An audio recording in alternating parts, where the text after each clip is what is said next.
This is my shortened version of my tutorial for my video Gangnam Solo Style. And here's the video if you haven't seen it yet.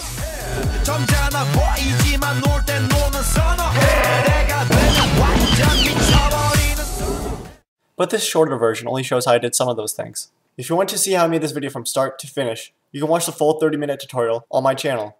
Let's begin the shortened version of my tutorial. Let's start off by placing Sai and No into the room. So we'll have to look for a good frame of the inside of the room. The frame we are looking for should have the doors fully open and there shouldn't be any other problems with it. And we need the best quality. So let's change the preview quality to best full and take a snapshot of it. We're going to give the snapshot a file name, save it, and it will show up in the project media. Drag the snapshot to the second video track. Click the rightmost edge of the snapshot and drag it over here. It will make it so that this frame will last this long. Drag the bottom video clip and bring it to the topmost layer. This video clip will now be covering up the snapshot we took. I'm going to mute this track for now so you can see the tracks underneath it, which is just a snapshot right now. Go back to the music video clip, click and drag the audio down, and it will create a new audio track for it. Make another video track and drag the track down so it's right above the newly made audio track. Drag the music video onto this track. Drag the music video to the left so it's underneath the movie clips.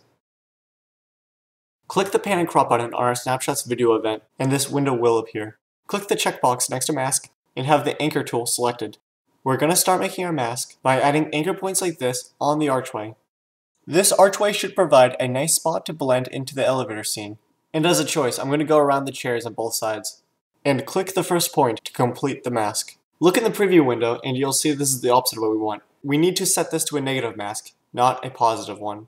A negative mask cuts away, showing the layer underneath it. Even though this looks pretty good, we need to blend it so it looks even better. We do this by feathering the mask. Go to feather type, select in. What feathering does is it makes it so that it fades into the mask. Increase the feather percentage and you can see it starts to fade inwards. You can get some really great results that you don't expect to get. It's the closest thing to magic when it comes to video editing. I mean, just look at it. It looks like that there's a window behind him and that he's standing on the table. But that's not really my goal. I want them to stand on the floor and I really don't need a window. And I want to make sure that I don't feather too much because they start to fade away and he'll start looking like a ghost. What I want to make it seem like is that they're actually on the floor. So I'll make them bigger. And I'll do this in the video effects window for the music clip. Instead of mask, we're going to stay selected on position. And when we move the box, it will create a keyframe. Press Ctrl Z, and that'll undo moving the box and creating that keyframe. We only want to work with one keyframe because we want them to stay at one consistent size. We don't need to move the mask keyframe because we're not going to be making a mask. So everything we do on this box will be done on the position keyframe we just moved. I have it locked to size about center so that when I move one side in, the other side moves in with it. This makes it so that the image stays centered. And now you'll see that they'll start to grow. Since we're only working on one keyframe, what we do here will affect the entire clip. I'll adjust the position a little bit. They'll move in the opposite direction of where you move the box. Okay, I think we reached what we're looking for. Close out of the video effects window, and I'll just do a little bit of organization. I drag down the snapshot layer to right above the music video layer. Right now, moving this track isn't going to affect what the video looks like. Unmute the top track. I'm going to make it so that the doors open up into the shot. So what I need to do is cut out the room and that the only thing that'll be left are the doors. Open up the video effects window and then we'll start making the negative mask. Click the checkbox next to mask and make sure you have the first frame selected. With the anchor creation tool, start adding points so that you make a box that covers the inside of the room. And click the first point to complete the mask. And I'll just do a little feathering to make it look better. And I have to make this a negative mask so that it cuts out the room rather than cutting out everything else. So all that's left are the doors. Switch to normal edit tool. I'll make some adjustments by moving a point and moving this line segment here.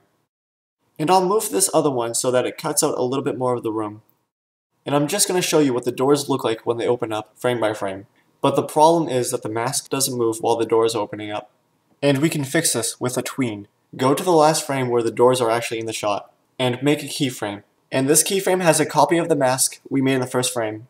Move the sides of the mask to the edges of the door, and I'm moving them with the arrow keys on the keyboard, or you can drag the sides with a mouse, whichever way you prefer. And the mask for this frame is now complete. Go back to the first frame and continue along frame by frame to view the tween. And it needs a little bit more work, so let's go to the last frame and move the sides a little bit. Exit out of the video effects window. We don't need the video clip after the door is fully open, so split it and then delete that part of the video clip. And the next thing I need to work on is this. I need to make it so that Han Solo shoots at no. And I'm going to borrow the negative mask that I used on the snapshot. Right-click the mask keyframe and copy. Close out of this window and open up the video effects window for Han Solo shooting. Right-click the first frame and paste. Click the checkbox and we'll see what it looks like frame by frame. As Han Solo starts to move forward, we start to see problems with the blaster. So I double-click the frame to create a new keyframe. Right-click the first frame and set it to hold. When you set a keyframe to hold, it makes it so that there's no tween from that frame to the next frame. On the keyframe, we start to see problems with the blaster. We're going to make a positive mask around the part that goes into the negative mask. This makes it so that this section is unaffected by the negative mask. For this mask, I'll feather inwards a little bit to make it look a little nicer. On to the next frame, and here there's a problem with the blaster too. We're going to delete the positive mask that we just made, and we're going to make a new one for this keyframe. The mask we deleted only got deleted on this keyframe, and it still will be there on the previous keyframe. Oh, and by the way, when a keyframe is red, it means that it's set to hold. And it's done. Time to go to the next keyframe. Double click to make the new keyframe, and this time we don't need to make another mask, because this one matches up pretty nicely, and all I have to do is move it into the right spot, and set a mask for each frame. And because this is so repetitive, I'm going to skip ahead. And after you're done setting all the keyframes, just close out of the video effects window and test it. Now we have to add the laser. Copy the video event that we were working on and paste it on the top track. Go into the video effects window and delete all the keyframes because we don't need the mask. We're going to make another mask, but this time it's going to be for the laser. Turn off the mask, and we're going to look for the first frame where we see the laser, and delete all the frames before it. And I can do that by dragging the leftmost edge of the clip. Open the video effects window for the top clip, and delete the mask that's on the first frame. Zoom in on the laser with the scroll wheel, and add points around the laser. And complete the mask. And I'll add one more point, to make it more rounded. On this mask, I'm going to do some outwards feathering, so that it captures the glow of the laser.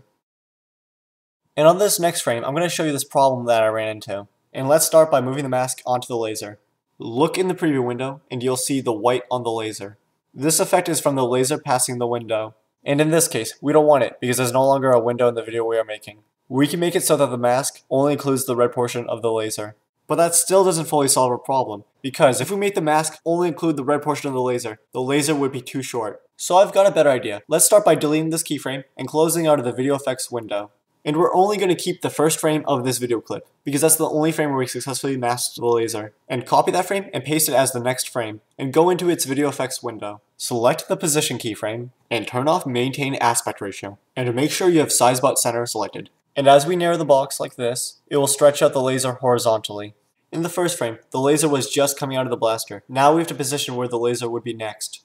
And don't forget, it actually moves in the opposite direction of where you move the box. After moving the laser, I noticed a problem with the mask. The blaster actually goes inside of the mask a little bit, so we have to adjust some of the points away from the blaster.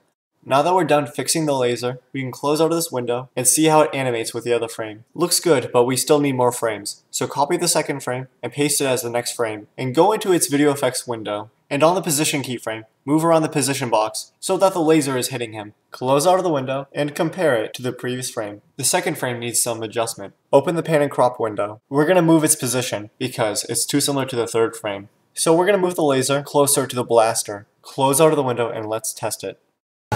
Now I'm going to be adding sparks caused by the laser, but I only showed this in the full video. Now I'm going to make it so that the laser is deflected. Copy the last laser frame and paste it, and open its pan and crop window. Right-click and flip horizontal. Now the laser is slanted the other way. Pull in the sides so that the laser is stretched out, and move the laser into place. Close the window, copy the laser frame, and paste it as the next frame. Go into its pan and crop window, pull the sides in so it stretches more, move the laser so it's reflected away, and close the pan and crop window. And do the same thing all over again. Copy this laser frame, paste, pan and crop, pull the sides in to stretch the laser, and move it into place. Now we're going to make it so that Lando keeps on staring as the door closes. Copy the shot of Lando turning his head, and paste it right after the doors close. And right-click and reverse, so that the doors close. Move it up one track. Copy the first frame, and paste it on the top track as the next frame. Open the pan and crop window, and make a positive mask of Lando. And leave a lot of extra room, so that it covers him when he moves on the track underneath. What we are doing is making it so that Lando stays still as the door closes shut. complete the mask, and do an outwards feather. Close out of the pan and crop window, and copy and paste this frame until the end of the clip. And let's test it. And that concludes the shortened tutorial. If you want to see more, you can watch the full tutorial on my channel. Or you could wait for my next tutorial, and next time, I'm going to be explaining how I made Skywalker. Please leave feedback, and don't forget to subscribe.